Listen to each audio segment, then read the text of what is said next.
Binalibag niya rin yung mga picture frame na nakadisplay sa living room. Grabe. Ngayon ko lang nakita na ganito kagalit si Echo. Lumapit ako sa kanya. Ewan ko ba, alam ko na kahit gaano siya kagalit, hindi niya ako magagawang saktan.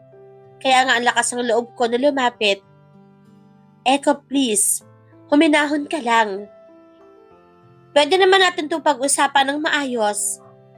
Kitang-kita ko kasi, nakikipaglandian ka sa lalaki mo. Napatigil akong bigla sa kanyang sinabi. Nakikipaglandian? Lalaki ko? Kailan pa kasi? Kailan mo pa ako sinisimulang lokohin? Gaano katagal mo na akong ginagago? Bakit parang biglang nahirapan akong huminga? Parang may pumipisil sa puso ko. Ang sakit. Iniisip mo ba talaga, Echo, na may relasyon kaming dalawa ni Andrew? Nakita ko kung paano mo siya ngitian kanina. Kasi, hindi ako tanga. Nakita ko rin, nakahalikan mo kanina si Liz. Pero Echo, kahit kailan naman, hindi ko inisip na may relasyon kayong dalawa eh. Kasi I trust you. Pero ako, hindi mo ba ako pinagkakatiwalaan? Huwag mong ibahin ang usapan. Bakit hindi ka makasagot? Sa tingin mo, magagawa ko ba talaga yon? Tinitigan niya ako. Hala, ayan na. Nagsimula na bumagsak ang mga luha ko. Bakit parang biglang nagbago ang mukha ni Echo? Kasi, pero nilagpasan ko siya at tumakbo ako papunta ang kwarto ko. Nagtaklob kaagad ako ng kumot at umiyak. Bakit ganyan ka, Echo? Bakit hindi mo ako pinagkakatiwalaan? Bata pa lang naman tayo. Loyal na ako sa'yo. Hindi nga ako nagkaroon ng boyfriend. Kahit nung high school o college.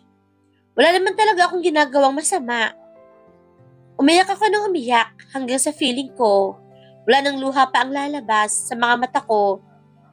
Totoo pala, na kapag umibig ka, hindi lang puro saya ang mararamdaman mo. Dapat handa ka rin na makaramdam ng sakit. Nagsuot ako ng pajamas, pero hindi pa rin tumitigil ang mga luha ko. Humiga na lang ako sa kama habang umiiyak. Kaya hindi ko na malayan kung anong oras na ba ako nakatulog. Tumatakbo ako. Ang daming tao na nabubunggo ko. Pero tumatakbo pa rin ako. Pagod na ako. Pero hindi ako tumitigil. Echo, sandali lang. Ang bilis niya. Konti na lang. Ay mawawala na siya sa paningin ko. Likod na nga lang niya nakikita ko. Hindi ko na siya mahabol. Sandali lang. Tumakbo pa rin ako. Pakiramdam ko kasi, hindi ko na siya kailanman makikita pag hindi ko siya naabutan. Nabunggo ako ang isang tao. Nadapa ako, pero hindi niya ako pinansin. Pagtayo ko, ay wala na si Echo. Inikot ko yung paningin ko, pero hindi ko na siya makita. Wala na siya. Iniwan niya na ako. Hindi pwede. Ayoko. Echo. Echo. Tinatawag ko siya. Sinisigaw ko ang kanyang pangalan. Pero kahit kailanman, hindi ko na siya nakita ulit. Bumukas bigla ang mga mata ko. Napaupo ako sa kama at hiningal. Panaginip. Panaginip lang iyon. Pero bakit parang totoo? Nakakatakot. Niyakap ko ang aking sarili. Napatingin akong bigla sa may pinto ko. Ano yun? Bakit parang may naririnig akong footstep? Anong oras na ba? Tumayo ako at dumungaw sa may bintana. Madilim pa rin ang paligid. Tapos, umuulan na naman ng malakas. Tag-ulan na nga siguro. Tinangnan ko rin ang alarm clock ko. 4 a.m. pa lang. Hindi din pala ako masyadong nakatulog. May footstep talaga akong naririnig sa labas ng pinto ko. Lumapit ako ng dahan-dahan at tinikit ko ang tenga ko sa may pinto. May boses na rin akong naririnig. Kay Echo ba yun? Gising pa siya?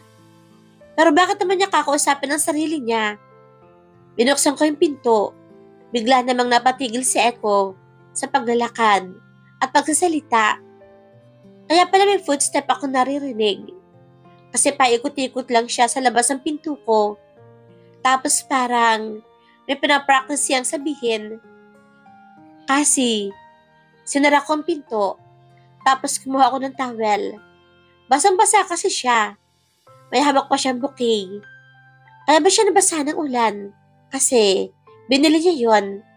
At saka saan siya nakabili? Sarado pa. Nang binuksan ko ulit ang pinto, nakatalikod na siya. Paalis na ba siya?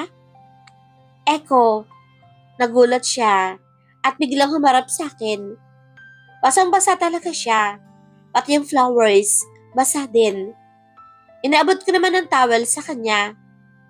Magpatuyo ka na. Baka magkasakit ka. Nakaupo lang kami sa sofa. Nasa pagitan namin ng flowers na kanyang binili. Nakapagpalit rin siya ng tuyong damit. Madilim pa rin sa labas. Kaya ang tahimik. Wala din nagsasalita sa aming dalawa. Awkward. Very awkward. Kasi, tumingin ako sa kanya. Pero nakatungo lang siya. Para sa'yo, yung mga bulaklak. Thanks. Tumungo din lang ako. Silence ulit. Silence. I don't trust people easily. Lumaki ako na hindi pa nagkakatiwalaan ang mundo. Napatingin naman ako sa kanya. Nakatungo pa rin siya tapos ang hina ng boses. Hindi na lang ako nagsalita. Kasi ano bang sasabihin ko? Ang tahimik ulit. Yung mga nasabi ko kanina, hindi ko gustong sigawan ka. Nagalit lang ako kasi tumungo na ulit ako. Hindi ko alam kung ano ba ang dapat kong maramdaman ngayon. Pero isa lamang ang alam ko. Ayoko maging totoo ang panaginip ko. Kasi napatingin ako sa kanya. This time, nakatingin din siya sa akin. Pwedeng humingi ng pabor. Ha? Sampalin mo ako. Ha? Ngumiti naman siya sa akin na malungkot ng ngiti. Pinaiyak na naman kita. Tuwing ginagawa ko iyon, pakiramdam ko, ako ang pinakamasamang tao sa mundo. Minsan iniisip ko, siguro dapat, ibigay na lang kita sa iba. Wala naman akong ibang ginawa sa'yo. Kundi ang paiyakin ka. Nag-iwas ako ng tingin sa kanya. Ano bang sinasabi mo? Bibigay niya ako sa iba? Sa tingin ko, kailangan mo ng coffee. Sandali, ipagkitimpla kita. Tumayo ako agad at pumunta ang kitchen. Feeling ko kasi, maiiyak ako kapag nag-stay pa ako doon. Bakit niya ako ibibigay sa iba? Magkakatotoo na ba yung panaginip ko? At ayoko nun. Binubuksan ko ang coffee jar. Nang bigla niyang hawakan ang arm ko. Tapos, hinarap niya ako sa kanya. Umiiyak ka na naman. Di ko alam at tumutulo na pala ang luha ko kung hindi niya pinanasan. Ko naman kasi Bakit mo ako pamimigay? Ayaw mo na ba sa akin? Ano ka ba? Hindi ganon. Iniisip ko lang kung siguro yung kababata mo yung pinakasalan mo, mas maaalagaan ka niya. Gusto mo akong ibigay kay Andrew. Ko naman hindi ko naman siya gusto. Ikaw naman yung mahal ko. Kaya bakit mo ako ipapakasal sa kanya? Umaagos na naman ang luha ko. Ko kasi nagpapaiyak na naman. Niyakap niya naman ako. Sorry na. Hindi ko dapat sinabi iyon. Kahit naman gusto mong sumama sa kanya, sa tingin mo, ibibigay pa kita? Sige na, huwag ka nang umiyak. Bakit naman ako sasama sa kanya? Sa'yo ko lang naman gustong sumama I know, sabi niya, habang niyayakap pa rin ako. Sorry, kung hindi kita pinagkatiwalaan. Walang kwenta talaga akong asawa. Tumingin naman ako sa kanya. Hindi totoo yan ha? The best ka kaya? Ngumiti naman siya sa akin at tinawakan ako sa pisngi. Mas the best ka, sabi niya at hinalikan ako sa noo. Hindi Ikaw talaga. Tingnan mo. Binilihan mo pa nga ako ng flowers. Kahit umuulan eh. Ay wait, yung flowers ko. Babalik na sana ulit ako sa sala para kunin yung bouquet ng flowers. Baka kasi malanta. Lalagay ko sa vase. Kaya lang, hinawakan ni Echo ang dalawang kamay ko. Kaya hindi ako nakaalis. Bakit pa niya hinahawakan ng kamay ko? Ako lang ang dapat hahawak nito. Tapos, sinalikan niya ang dalawa kong kamay.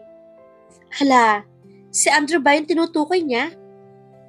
Kasalanan ko naman yun, Echo eh. Bigla ko kasing pinisil yung pisngi niya. Pinulupot naman niya ang arms niya sa bewang ko. Dapat ako lang din ang magsasayaw sa'yo. Sino ba yung kumag na yun? At ang tagal na kahawak sa bewang mo kanina. Wala na. Nakalimutan ko na dapat. Ilalagay ko sa vase yung flowers. Si Echo kasi eh. Nilagay ko din ang arms ko sa kanyang leeg at niyakap siya. Ikaw naman talaga yung gusto ko eh. Nakasayaw. Nagulat na lang ako nang simulan niyang halikan ang balikat ko. Parang biglang bumilis ang tibok ng puso ko. Para kasi may butterflies ako sa tiyan. Huwag ka din masyadong mabango. Ha? Ano bang sinasabi ni Echo? Huwag ka din masyadong magsuot ng dress. Huwag ka din masyadong ngingiti sa ibang lalaki. Ha? Hindi na ako masyado pa makapag-isip. Tumataas kasi ang halik niya eh. Kanina sa balikat lang. Ngayon, sa leeg na. Grabe naman, bubu. At wag ka na rin magpapahawak sa kumag na yon. Kahit anong gawin niya, hindi na kita ibibigay. Para yung nadama kong lungkot kanina, biglang napalitan ng saya. Sobrang saya na hindi ko na maalaala kung bakit nga ba ako umiiyak kanina. Maya-maya pa, he started to softly kiss my lips. I kissed him back. Wala na talaga. Para akong tumalon sa isang dagat na may pangalang Echo. At alam kong kahit kailan, hindi na ako makakaahon pa. Lunod na ako. Lunod na lunod. Bigla namang naging mabilis ang halik niya sa akin. Parang, he can't get enough of me. Kaya nagulat na lang ako. Nang bigla niya akong buhatin. Bridal style. Echo, saan tayo? He kissed me again. Saan kami pupunta? Ewan ko rin. Basta, habang umaakyat kami ng hagdanan, hinahalikan niya lang ako. Kaya di na ako makapag-isip. Nang hinagaan na lang ako sa kama, saka ko lang na-realize na nasa kwarto niya pala kami. Echo, he's on top of me. Hinawakan niya ang mukha ko. Then, he kissed my forehead. Tapos, tumingin siya sa mga mata ko. Natatakot ka ba? Umiling ako. Siguro kinakabahan. Pero hindi ako natatakot. Ikaw naman yan, bubu eh. Bakit ako matatakot? Ngumiti siya. Mahal kita kasi. Bulong niya sa akin. Bago ako hinalikan ulit. Ngumiti din ako.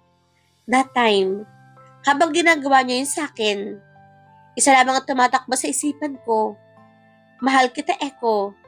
Mahal na mahal. At bago sumikat ang araw, alam ko, tunay na ako Mrs. Tan, and I trust him. Nagising ako, nakayakap sa chest ni Echo. Bakit nasa kwarto niya ako? Nakita ko naman, nakumot lang, ang nakabawlat sa akin. Oo nga pala, ginawa na namin iyon kagabi. Ay, kanina madaling araw lang pala.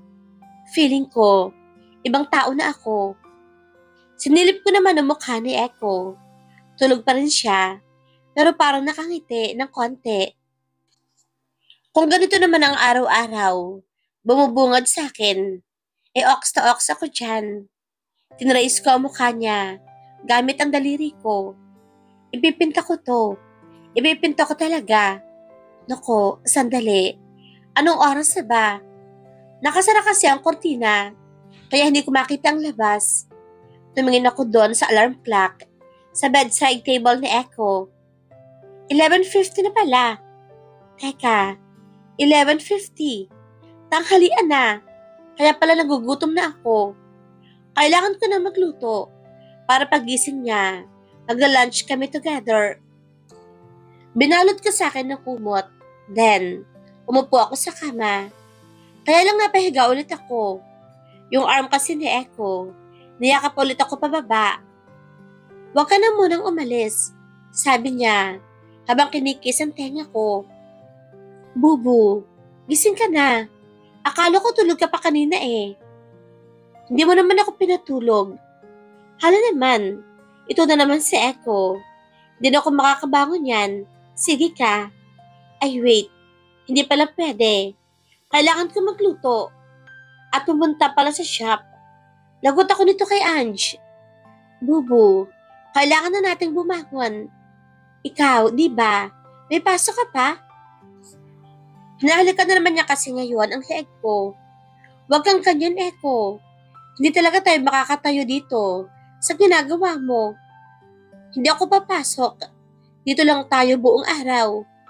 Hala, Bubu, hindi pwede. Gusto mo ba talagang umalis? Sabi niya, habang nakangiti. Naman, ang mean mo, Echo. Siyempre hindi. Pero Bubu kasi, kailangan talaga, di ba?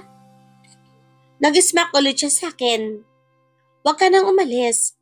Pero Bubu, hinalikan niya ako. Si Ange, he kissed me again. Yung shop, he kissed me again. Magluluto pa, he kissed again. Okay, sige na Bubu, hindi na ako aalis. Mabilis naman talaga ako ma-persuade. Grabe, natawa pa siya. Humiga lang siya ulit sa tabi ko, pero nakayakap pa rin sa akin. Niloloko lang kita. Sige na, tumayo ka na. Eh, paano ako tatayo? Ang higpit ang yakap mo. Bumitiw naman siya sa akin. Oh, ayan na. Sige na.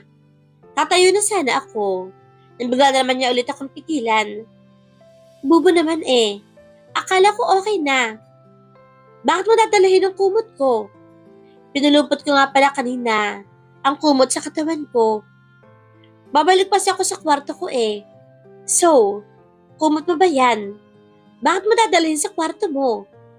Ito namang si Echo. Hindi niya mag-gets. Nakakahiya kaya.